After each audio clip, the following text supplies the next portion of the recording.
कहते हैं कि गुरु से बैर शिष्य जो लाई, कुटुंब सहित वो नरक में जाई।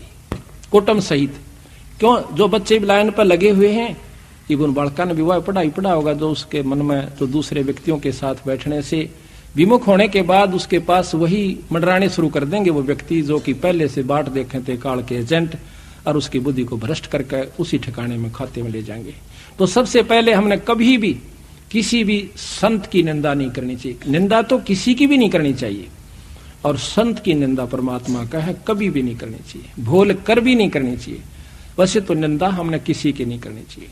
कहते तिनका कभू ना नींद ये जो पाया तले हो, और कभी उड़ा क्या पड़े भाई पीड़ घनेरी हो। किसी की भी निंदा नहीं करे, किसी से में भी छेद जागा, दुखी कर जागा अपना। अब निंदा क्या चीज होती है? अब गरीबदास महाराज का आपको वैदिकांग हमने पहले भी सुना था, पर कुछ अंश आज भी सुनावांगे। क्यों? नई भक्तों को रोजाना वही रोटी खानी होती है, पर जो स्वस्थ होते हैं उन्हें वही रोटी रोजाना पसंद आती है। जो बीमार हो जाते हैं उन्हें वो रोटी फिर पसंद आनी बंद हो जाती है, स्वाद नहीं लगती। जब तक आपको ये अच्छी लगे कथाएं, चाहे 100 बार सुन दो। हम सुनावा है जब मेरे रोंग रोंग खड़े हो जाते हैं, और सुनने वालों को तो हम नहीं जानते इनको कि आपको क्या होता होगा। और 100 1000 बार लाख बार मैं सुना चुका हूंगा और सुन चुका हूंगा, उसके बावजूद नई बार सुनाता हूं, मेरे अंदर वही कसक और वही परमात्मा की जो है झलक हो जाती है।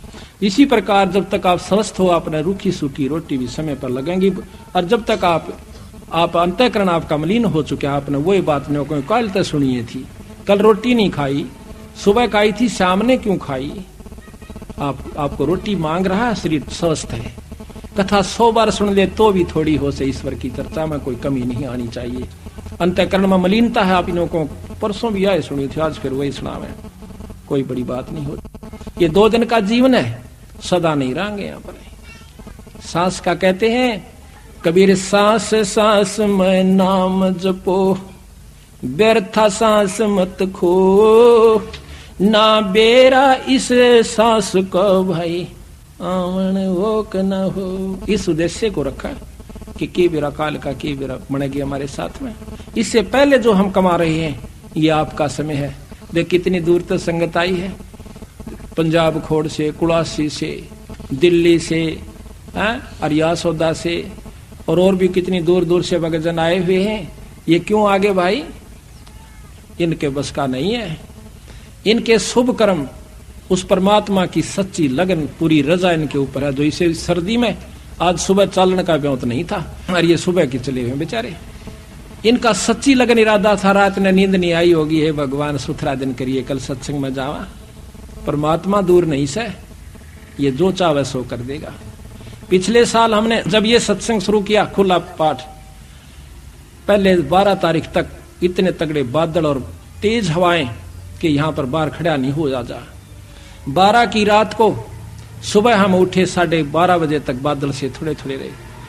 दोपहर के बाद इतना मौसम साफ हो गया कि कपड़े काट के जो स्वेटर तार रखी थी, पहन रखी थी, वो कटवा दी। 7 दिन तक बंदी छोड़ने कति फूल से खिला कर रखा। 19 तारीख को शाम को हम यहाँ पर गए, किरसोड़ा गांव में सत्संग था। रात में हम पहुंचे, रात को धुंध और बादल हो गए। 19 को शाम को इतनी तगड़ी बारिश हुई, 1 हफ्ता बारिश हुई लगातार। ये बंदी छोड़े, कहते सतगुर जो चावे सो कर ही, 14 कोट दूत जब डर ही, ऊत भूत जम त्रास निवारे, और आखिरी दुख जो है कि चित्रगुप्त के कागज पाड़े। इसमें वो शक्ति है गरीबदास में।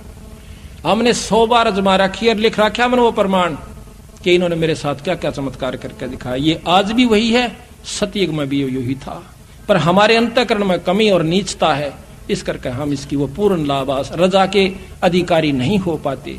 हमारे अंदर कमी आ जाए, इस करके हम फिर दुखी हो जाते हैं। यही बार बार के सत्संग से अंतःकरण को साफ किया जा सके। भाई यो गढ़े धन का सौदा को नहीं, जग में जीवन थोड़ा भाई, अंत समय कोई नहीं सहाय। 2 दिन का जीवन से इस उद्देश्य को जिन्होंने रखा हुआ आज सत्संग में आए, और बहुत दूर दूर से आवेंगे, और इस शहर के शहर में ना आवे तो इसका कारण यही बताया कि एक तो ज्ञान नहीं, प्रथम कारण ज्ञान का, दूसरा कारण अभिमान का, और तीसरा कारण भाग बना नर पावत नहीं। ये 3 कारण प्रमुख होते हैं।